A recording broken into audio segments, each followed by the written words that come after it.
नमस्कार दोस्तों। आज के वीडियो में हम बात करने वाले हैं कीटोरोलेक टेबलेट के बारे में। आज हम जानेंगे कि ये टेबलेट कौन सी कैटेगरी की दवा है, इसके कौन कौन से पॉपुलर ब्रांड नेम मार्केट में आते हैं, इस दवा का उपयोग कहाँ कहाँ किया जाता है, इसके क्या क्या साइड इफ़ेक्ट है, इस दवा को कितनी मात्रा में और कब लेना चाहिए, और कौन कौन सी ऐसी कंडीशन है जिस समय इस दवा का प्रयोग बिल्कुल नहीं करना चाहिए। तो चलिए बिना किसी देरी के शुरू करते हैं आज का वीडियो। मैं हूं आपका दोस्त फार्मासिस्ट आरपी और आप देख रहे हैं आपका अपना यूट्यूब चैनल मेडिसिन इन्फो। दोस्तों, कीटोरोलेक NSAID ग्रुप की दवा है जो कि दर्द निवारक के रूप में काम में ली जाती है। इसका पूरा नाम कीटोरोलेक ट्रोमेथामिन है जो कि ओरल व इंजेक्टेबल दोनों ही डोजेस फॉर्म में अवेलेबल है। ये मेडिकल स्टोर पर कीटोरोलेक DT यानी कि कीटोरोलेक डिस्पर्सिबल टेबलेट के रूप में भी मिल जाती है।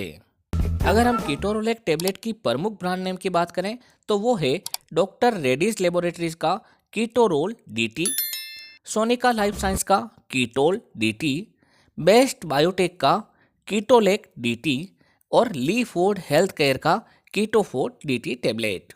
दोस्तों, ये दवा आपके एरिया वाइज व डॉक्टर वाइज अलग अलग ब्रांड नेम से मिलेगी। आप इसकी जेनेरिक फॉर्म यानी कि कीटोरोलेक डिस्पर्सिबल टेबलेट भी खरीद सकते हैं। जेनेरिक फॉर्म भी उतनी ही इफेक्टिव रहती है जितनी की ब्रांडेड फॉर्म।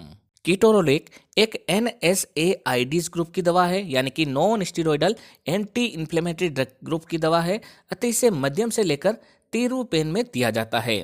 अधिकतर इस दवा का प्रयोग दांतों के दर्द में किया जाता है या फिर दाढ़ में तीव्र दर्द होता है या डेंटिस्ट से दांतों का किसी प्रकार का इलाज करवाते हैं, तब दांतों में होने वाले इन्फ्लेमेशन व दर्द को कम करने के लिए डेंटिस्ट द्वारा इस दवा को प्रेस्क्राइब किया जाता है।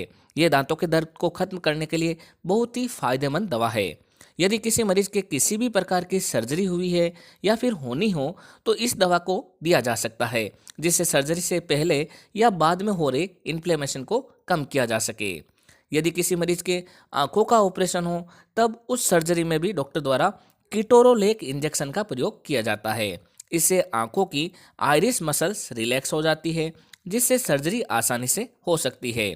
सर्जरी के दौरान सूजन व दर्द को कम किया जा सकता है। इसका प्रयोग डिसमेनोरिया नामक बीमारी में भी किया जाता है जिसमें महिलाओं में पीरियड शुरू होने पर पेड़ों में यानी कि लोअर एब्डोमेन में बहुत तेज दर्द व मरोड़े रहते हैं, क्रैम्प्स आते हैं, तब भी इस दवा का प्रिस्क्राइब किया जाता है। इसके अलावा इस दवा को सिर दर्द, बुखार यानी कि fever, joint pain, muscles pain आदि में भी किया जा सकता है। ये दवा शॉर्ट टर्म पेन मैनेजमेंट में काम आती है जिसका प्रयोग 5 दिन तक किया जा सकता है। 5 दिन से ज़्यादा इसका प्रयोग पेन किलर के रूप में जनरली नहीं किया जाता है। इस दवा को खाना खाने के पश्चात काम में लिया जाता है। यदि DT फॉर्म में ये दवा है यानी कि डिस्पर्सिबल टेबलेट के फॉर्म में ये दवा है तो इसको पानी में घोलकर या फिर पानी के साथ निगलकर काम में लिया जाता है। यदि किसी व्यक्ति के दांत में दर्द हो तो इसे सामान्यतः आधे गिलास पानी में घोलकर सिप सिप करके पिया जाता है जिससे इसका अधिकतम फायदा मिल सके।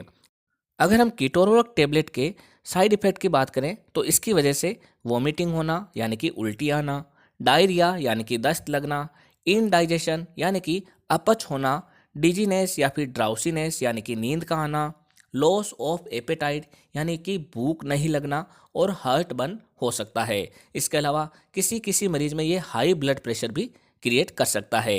ये वाले साइड इफ़ेक्ट या इसके अलावा और भी कोई साइड इफ़ेक्ट लगे तो तुरंत इस दवा को बंद कर अपने डॉक्टर की सलाह लेनी चाहिए। अब हम बात कर लेते हैं कि इस दवा को कौन कौन सी कंडीशन में अवॉइड करना चाहिए। इस दवा को पेप्टिक अल्सर, GIT ब्लीडिंग यानी किसी व्यक्ति के गैस्ट्रो इंटेस्टाइनल ट्रैक्ट में ब्लीडिंग हो रही हो, कोगुलेशन डिसऑर्डर यानी कि खून का थक्का बनने में समस्या आ रही हो, यूरिन रिलेटेड प्रॉब्लम यानी कि पेशाब से संबंधित किसी प्रकार की बीमारी हो या फिर हार्ट रिलेटेड प्रॉब्लम हो तो इस दवा को सेवन नहीं करना चाहिए तथा इन समस्याओं के बारे में अपने डॉक्टर को जरूर बताना चाहिए। तो दोस्तों, ये थी जानकारी कीटोरोलेक टेबलेट के बारे में। जब भी कोई दवा लें तो अपने डॉक्टर की सलाह से ही लें। इसी तरीके के वीडियो देखने के लिए हमारे चैनल को सब्सक्राइब कर बेल आइकन अवश्य दबाएं जिससे नई नई जानकारी आपको सही समय पर मिल सके। एक बार फिर मिलते हैं एक नई दवा की जानकारी लेकर एक नई वीडियो के साथ। तब तक के लिए धन्यवाद।